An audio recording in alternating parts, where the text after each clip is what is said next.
tumbaza ibintu byatangiye kumufata aratangira ubwo ngubwo nimba ari sinzi aratangira ndebye nabi aratangiye nyine ahesa mpindukana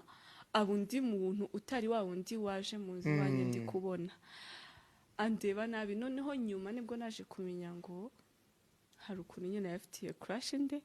Eve. so yarinze ataha nabuza amahoro ndivuga mana we mana mbabarira basi no muntu agenda urumva ngo difa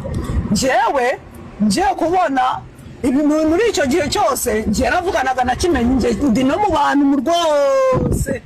se mvuga ngo baranatwere ngiye Kimenyi n'umushuti wanjye sinzana mwihakana yacika amaguru yacika umugongo sinzamwihakana n'umujama wanjye ngiye kubona mbona ibintu bitangiye buhoro buhoro amatikuku ngo byagenze gutya mu by'ukuri Kimenyi ni kwa kundi umuntu abyuka mu gitondo akagwa mu bintu atanazi gute uko none se reka nkubaze ko babyutse bwa mbere bakavuga ngo bamufatanya n'umupompiste ngo n'umukozi wo mu rugo I think byari byo amafoto ndayafite iyo umukozi wo mu rugo yafite oya apana y'umukozi wo mu rugo ahubwo mfite